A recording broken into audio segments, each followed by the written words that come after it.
നേരത്തെ അക്ബർ സാഹിബ് ഒരു കുട്ടിയുടെ ജനനവുമായി ബന്ധപ്പെട്ട ഒരു കാര്യം പറയുകയുണ്ടായി. അതിൽ 6 ആഴ്ച 42 ദിവസങ്ങളാകുമ്പോൾ XY ക്രോമസോമുകളുടെ സംയോഗത്തെക്കുറിച്ചും വ്യക്തമാകുകയുണ്ടായി. അപ്പോൾ 2 X ഒരു Yയും ചേർന്ന് അതുപോലെ സ്ത്രൈണത അധികരിച്ചുകൊണ്ടുള്ള ക്രോമസോമുകളുടെ സംയോജനം മൂലം ഒരു ശിശുവിൽ സ്ത്രൈണതയോ അല്ലെങ്കിൽ ആൺകുട്ടിയായി ജനിക്കുന്ന കുട്ടിയിൽ സ്ത്രൈണതയോ പെൺകുട്ടിയായി ജനിക്കുന്ന കുട്ടിയിൽ പൗരുഷമോ അതിജയിച്ചുകൊണ്ട് ഹിജടകളായി ജനിക്കേണ്ടി വരും എന്നത് താങ്കൾ വ്യക്തമാക്കുകയുണ്ടായി. ഇത് പടച്ചതമ്പുരാന്റെ വിധിയാണെങ്കിൽ അപ്രകാരം ഹിജടകളായി ജീവിച്ചുകൊണ്ട് മനുഷ്യൻ അങ്ങനെ ജീവിക്കുന്നത് ഇത്തരം ക്രോമസോമുകളുടെ സംയോഗത്തിന്റെ ചില കാരണങ്ങൾ മൂലമാണെങ്കിൽ അങ്ങനെ ഹിജടകളായി ജീവിക്കുകയും സ്വർഗാനുരാഗം ഉണ്ടാവുകയും അത്തരം കാര്യങ്ങളിലൂടെ ബന്ധപ്പെട്ട് ജീവിക്കുകയും ചെയ്യുന്ന ഒരു മനുഷ്യനെ സംബന്ധിച്ചിടത്തോളം അതൊരു പാപമാകുമോ, അതൊരു പാതകമാകുമോ എന്നുള്ളതാണ് എന്റെ ചോദ്യം.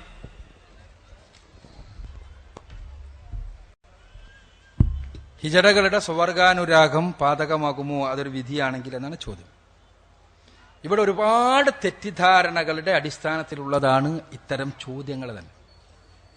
യഥാർത്ഥത്തിൽ ഹിജടകൾ സ്വർഗാനുരാഗികളാണ് എന്നും അത് സ്വർഗാനുരാഗം എന്നത് ഹിജടകളെപ്പോലെയുള്ള നപുംസകങ്ങളെപ്പോലെയുള്ള ഒരു ജനിതകമായ പ്രശ്നമാണ് എന്നും അതുകൊണ്ട് തന്നെ അത് അനുവദിക്കപ്പെടേണ്ടതാണ് എന്നും പഠിപ്പിക്കാൻ വേണ്ടി പാശ്ചാത്യ ലോകത്തെ ഇത്തരം ലൈംഗിക സ്വാതന്ത്ര്യത്തിന് വേണ്ടി വാദിക്കുന്ന ആളുകളുടെ പണം പറ്റിക്കൊണ്ട് നമ്മുടെ നാട്ടിലെല്ലാം പ്രവർത്തിക്കുന്ന NGOകൾ, ആ NGOകളുടെ വ്യാപകമായ പ്രചരണവും അവരുടെ സാംസ്കാരിക തനിമയിൽ ലേഖനമെഴുതുന്ന കൂലിയെഴുത്തുകാരുമെല്ലാം ഉണ്ടാക്കിയ തെറ്റായ ധാരണയാണ് ഇതിലെല്ലാം ഈ ചോദ്യത്തിൽ പ്രതിഫലിച്ച് കാണുന്നത്.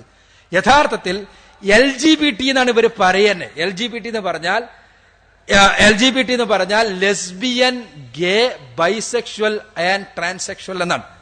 ഇതിൽ ട്രാൻസെക്ഷൽ ആണ് ഈ പറഞ്ഞ പ്രശ്നം. എന്താണ് ഹിജടകളുടെ പ്രശ്നം? അത് ജനിതകമാണ്.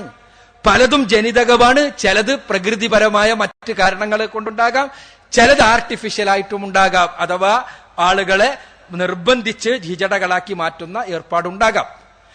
മറ്റേതുണ്ടല്ലോ, ലെസ്ബിയനിസവും ഗേയും സ്വവർഗരതിയും, അതെ, സ്ത്രീ സ്വവർഗരതിയും പുരുഷ സ്വവർഗരതിയും, ഇത് ഒരിക്കലും ജനിതകമല്ല. ജനിതകമാണ് എന്ന്, അത് പരമ്പരാഗതമാണ് എന്ന് വരുത്തി തീർക്കാൻ വേണ്ടിയാണ് LGBT എന്ന ഈ ഒരു സംജ്ഞ തന്നെ ഒന്നിച്ച് കൂട്ടിക്കെട്ടിയിട്ടുള്ളത്. പലപ്പോഴും ഹിജടകളെ സ്വവർഗാനുരാഗികൾ ഉപയോഗിക്കാറുണ്ട് എന്നുള്ളത് ശരിയാണ്. അതിന് കാരണം സ്വവർഗാനുരാഗിയെ സംബന്ധിച്ചിടത്തോളം ഒരു സ്ത്രീയുടെ സ്വാഭാവികമായ എല്ലാ സവിശേഷതകളും ഉണ്ടാവുകയും അതോടൊപ്പം സ്ത്രീയുടെ ലൈംഗികാസക്തി ഇല്ലാതിരിക്കുകയും ചെയ്യുന്ന ഒരു പുരുഷനെ അവർ ഗുദമൈഥുനത്തിന് വേണ്ടി, ആനൽ സെക്സിനു വേണ്ടി ഉപയോഗിക്കുമ്പോൾ അവന് അതല്ലെങ്കിൽ ലൈംഗികത ഇല്ലാത്ത ഒരാളെ സംബന്ധിച്ച് അത് പ്രശ്നമാവില്ല എന്നതുകൊണ്ട് തന്നെ ഹിജടകളെ, നപുംസകങ്ങളെ സ്വവർഗാനുരാഗികൾ ഉപയോഗിക്കാറുണ്ട് എന്നത് ശരിയാണ്. പക്ഷേ അതിന്റെ അർത്ഥം ഒരിക്കലും സ്വവർഗാനുരാഗം ജനിതകമാണ് എന്നല്ല. ഹിജടകൾക്ക് ലൈംഗിക ആസക്തി തന്നെ ഇല്ല.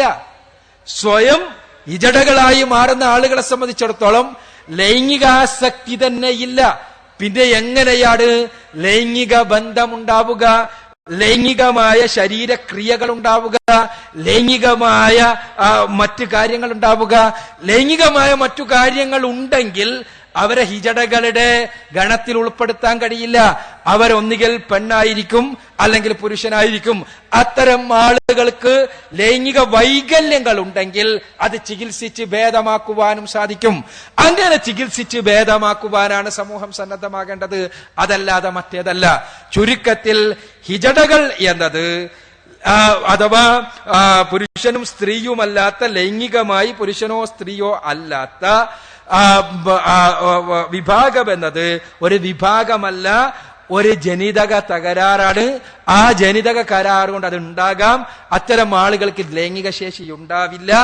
എന്നാൽ സ്വവർഗാനുരാഗം പെൺസ്വർഗാനുരാഗമാണെങ്കിലും ആൺസ്വർഗാനുരാഗമാണെങ്കിലും എല്ലാം അത് ഒരു സെക്ഷൽ ഡൈവേർഷനാണ്. അത് ലൈംഗിക മര്യാദയിൽ നിന്ന് പരമാവധി ലൈംഗികത ആസ്വദിക്കുവാൻ വേണ്ടി കണ്ടെത്തുന്ന വൃത്തികെട്ട മാർഗങ്ങളാണ്. അത് പ്രകൃതിപരമല്ല, ജനിതകമല്ല, ആണ് എന്ന രൂപത്തിൽ അമേരിക്കയിലെ ഈ രംഗത്ത് ഗേ അസോസിയേഷനുകളും ലെസ്ബിയൻ അസോസിയേഷനുകളും നിർബന്ധിച്ചുകൊണ്ടുണ്ടാക്കിയ ശാസ്ത്രീയ പഠനങ്ങളെല്ലാം അടിസ്ഥാനരഹിതമാണ്. ആ വിഷയത്തിൽ സ്വവർഗാനുരാഗം, സ്വവർഗരതി പ്രകൃതിപരമോ എന്ന തലക്കെട്ടിൽ ഒരു പുസ്തകം ഞാൻ എഴുതിയിട്ടുണ്ട്. നിങ്ങൾക്ക് വിശദമായ പഠനത്തിന് ആ പുസ്തകത്തെ ഉപയോഗപ്പെടുത്താവുന്നതാണ്.